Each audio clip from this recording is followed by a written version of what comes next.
C'est le 12e dimanche du temps ordinaire dans l'année A. L'Évangile nous invite à tenir bon dans la foi. La foi, c'est un témoignage et de servir Jésus témoin.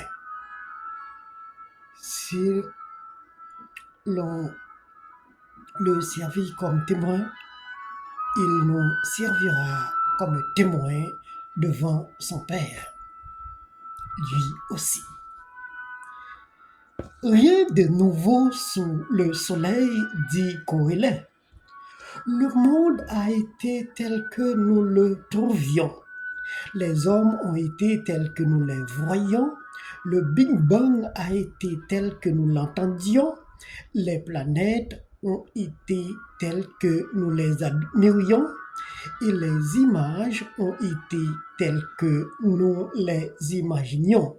Pourquoi a-t-on besoin de craindre ce que nous retrouvions déjà sur le terrain? Et nous les laisserions tels que nous les avons trouvés.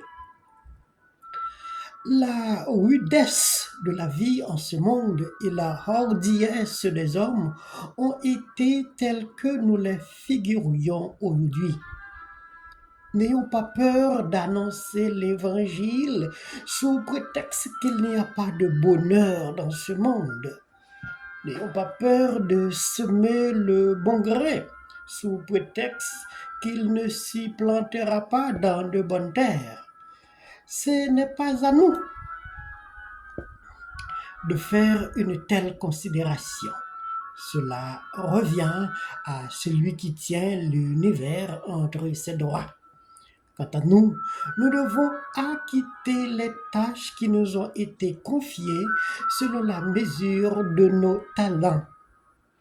C'est la tâche de celui qui nous envoie en mission, qu'il s'en charge de lui-même de défricher les terres, les cœurs et de niveler la pensée humaine pour que l'Évangile aille s'y planter là où il devait être enraciné.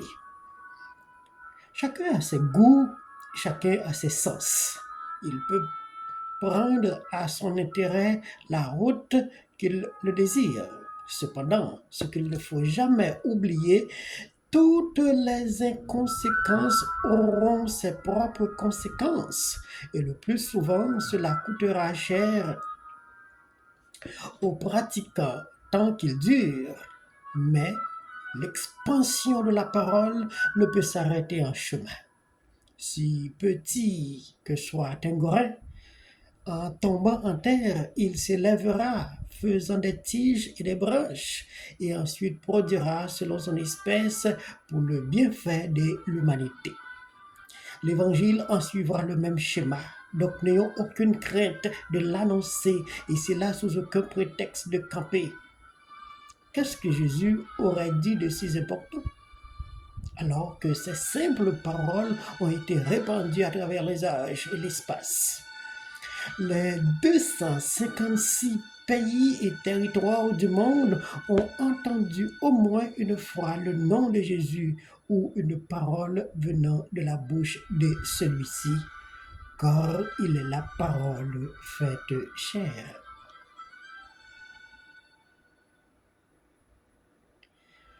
Après la sagesse de l'homme, qui est le plus haut sommet qu'un homme puisse atteindre dans le domaine de la sagacité humaine, la mort de l'âme, c'est le dernier échelon qu'un homme puisse connaître en vivant sans repère, sans référence et sans espérance. Craignez plutôt celui qui peut faire périr de la géhenne aussi bien l'âme que le corps, nous dit le texte de l'Évangile de ce dimanche. Personne ne peut faire périr l'âme vraiment. C'est un symbole de la destruction de la foi que Jésus nous campe comme le grand malheur qui pouvait nous attaquer. C'est notre plus grande richesse quand on se réclame de chrétiens pour vivre cette foi qui nous garantisse la vie éternelle. Et comme dit le psaume, le malheur atteint souvent le juste, mais le Seigneur chaque fois le délivre. Psaume 34, verset 20. La géhenne, c'était le symbole de l'enfer dans laquelle on faisait l'immolation des enfants en signe de sacrifice humain au dieu Moloch. On déposait des enfants vivants sur des bords de fer chauffés vifs et qui prenaient la couleur du feu rouge. Les enfants déposés brûlaient jusqu'aux cendres pour que le sacrifice soit accompli. Aujourd'hui encore, la géhenne, c'est une décharge publique de laquelle on jette des cadavres humains et d'animaux, ainsi que des détritus, et l'on mettra le feu. Elle dégage une odeur nauséabonde dans les suds de la vieille ville de Jérusalem. Donc, si en perdant la foi, c'est là qu'on nous jettera, préférable qu'on ne soit pas né. Mais pour éviter une telle aventure, gardons la foi jusqu'au bout. Jésus regarde la perte de la foi comme le plus grand danger et la plus grande défaite qu'un homme qui se déclare chrétien puisse encourir. Il appelle cela la mort de l'âme. C'est la seule résilience en nous que personne ne peut atteindre. Mais Jésus nous demande à ce que nous résistions devant la géhenne de la méchanceté des hommes qui tentent de tuer notre foi comme il l'a si bien fait pour notre corps. Quand un bourreau sans pitié frappe sur le corps d'un individu semblable à lui ou utilise des armes de grand calibre pour le tuer, c'est que la méchanceté a atteint son paroxysme dans le cœur de celui-ci. La perte de foi devait être notre seule peur. Le jour où l'on serait craint de ne plus capable de professer ou de vivre cette foi, ce serait plus que la mort de l'âme. Il y a une campagne de détournement de foi ou de donner à notre foi d'autres directives ou d'autres orientations, de vouloir canaliser ou de vouloir faire croire en d'autres courants d'idées aujourd'hui. Et on ne veut rien faire pour sauver des âmes. Eh bien, on est sur le point de perdre la vie, car la foi, c'est notre vie. Il y a des groupes qui luttent pour sauver tous les scénarios dans l'univers, dans la nature, dans le monde, dans les pays et dans les villes, sauf l'arme de la vie et la vie de l'arme qui engage notre foi ainsi que notre espérance. Personne pour les défendre. Qui nous jugera pour les âmes que nous avons laissées perdre? Si ce qui se passe au Nicaragua actuellement se passera dans un pays musulman, il y aura déjà des djihad dans presque tous les pays où vivaient ces gens. Tandis que depuis plus d'un quinquennat, personne n'a demandé qu'est-ce qui se passe dans ce pays, voir s'ils vont intervenir. Et même les groupes chrétiens, les groupes catholiques, même si on ne cesse de les répéter, alors que c'est la foi qui est en danger et l'âme qui est attaquée. Et si rien ne se fait dans le domaine de la foi, Nicaragua perdra, comme nous avions perdu le Japon un jour. Toute vie a un prix aux yeux de Dieu. Et si même les moineaux n'échapperont pas à son attention, combien à plus forte raison la vie de l'homme lui coûtera très cher, même s'il conduit tous les êtres selon leur nature. La valeur humaine, la valeur de l'âme, la valeur de la foi est au-delà de la valeur de moineau, nous dit l'Évangile. Comme c'est grand l'amour, quand l'amour reconnaîtra notre existence, notre valeur, notre capacité, notre intégrité. L'amour de Dieu a été répandu par l'Esprit Saint qui nous a été donné et même nos cheveux sont comptés pour lui. Une arme, c'est-à-dire notre foi en Dieu, vaut plus que toutes les espèces d'animaux et de bestiaux. Une vie, une âme vaut plus que l'or du monde, car ce n'est pas mesurable. Au moment où les menaces de toutes sortes nous font peur, Jésus nous dit de ne pas craindre, alors qu'il n'y a pas seulement ceux qui tuent le corps et l'âme, mais aussi l'espérance. Il nous est devenu difficile d'espérer, nous le savons.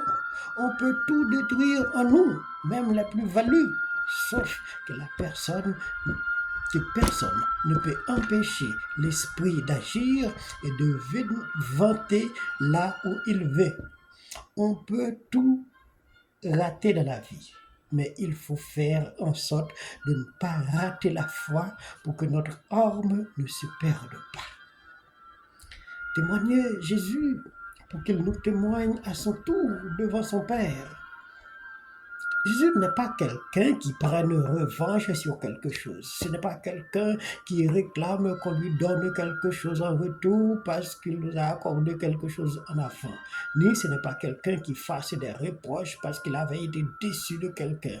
Voilà qu'il veut à ce que nous lui rendions un témoignage pour que lui aussi témoignera de nous devant son Père. Mais quel genre de témoignage réclame-t-il? Un témoignage de foi. Au 6e dimanche de Pâques, il nous avait dit, croyez en Dieu, croyez aussi en moi. Et si nous ne lui croyons pas, croyons seulement dans ses œuvres. Donc, il ne souhaiterait pas qu'on l'oublie dans notre vie, car l'oubli pouvait être l'acte le plus ingrat qu'un individu peut être victime.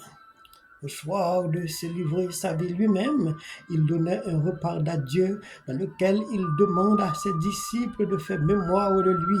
Oui, c'est quelqu'un qu'il faut se souvenir. Il a séjourné parmi nous comme un être, même s'il était différent de nous. Mais en même temps, il était l'un de nous. Il a fait des choses extraordinaires. Et ce que nous croyons extraordinaires, il les a fait ordinairement. En ce 12e dimanche, il nous demande de faire une déclaration de foi, une sorte de profession de foi devant les hommes et en pleine assemblée pour lui témoigner notre foi. Ainsi, il nous témoignera lui aussi devant Dieu si nous n'avions pas peur, nous aussi, de faire une telle déclaration pour lui. Poser un acte de foi, oser la foi devant les ringards, devant les contradictoires, devant les dangers de ce monde, devant les moqueries du monde pervers. Il y a un prix à payer pour la foi, il y a un sacrifice à faire pour démontrer cette foi, il y a un engagement à prendre, il y a une entrave à encourir pour prouver cette foi.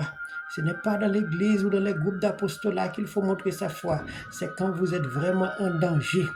Ce n'est pas devant les religions de tout acabit, mais quand la foi semble vouloir perdre son goût et son essence, de sa saveur, c'est là qu'il faut montrer quel genre de foi que nous dotions. Régner Jésus devant les autres forces de la nature, l'argent, le pouvoir, ce sera le plus grand reniement. On voit les gens qui parlent en langue dans les groupes d'apostolat. Le surlendemain, ils décrochent un emploi, ils commencent par défendre l'indéfendable. Quel genre de foi que vous en aviez? Une foi de se montrer? Vous exercez en vous démontrant pour qu'on vous voie en transe, juste pour décrocher un emploi? Ces gens de foi seront rejetés et ne méritent aucun témoignage. Parler pour faire plaisir aux autres en régnant sa profession de foi. C'est quel genre de foi que portons-nous? La miséricorde sera sans pitié pour celui qui n'a pas fait miséricorde. C'est l'évangile de Jean qui nous le dit, que le jugement dépend de nous et c'est la façon d'agir, de voir ou de traiter nos prochains qui constituera le corpus delicti du jugement. Tu me renies, je te renierai. Sauf qu'il faut avoir connaissance de cause. Pierre avoue qu'il avait régné, mais il lui demande, est-ce que tu m'aimes? Oui Seigneur, tu sais que je t'aime, toi le berger de mes brebis. Jésus ne refuse jamais de pardonner, mais cela dépendra de nous. Reconnaissons-nous que nous l'avions régné ou que nous l'aimions. Demeurez dans la foi jusqu'au dernier goutte de sueur, et s'il le faut jusqu'au martyr. C'est ainsi que nous donnions la réponse à la question d'amour que Jésus nous pose. Devant les chefs, Pierre avait déclaré qu'il ne lui reconnaissait pas. Mais la pitié de Jésus était plus grande que ce reniement. Donc il lui pardonnait ses fautes parce qu'il avait besoin de lui pour conduire son Église qui ne serait jamais une œuvre parfaite puisqu'elle est composée de pécheurs et de renégats. Quand le persécuté est au-dessus de la persécution et plus grand que le persécuteur, nous en ferons cette déclaration de foi devant toute l'assemblée en ce qui le concerne. Aussi, il nous témoignera, lui, devant son Père. Et c'est la promesse qu'il nous fait. Il ne peut nous tromper.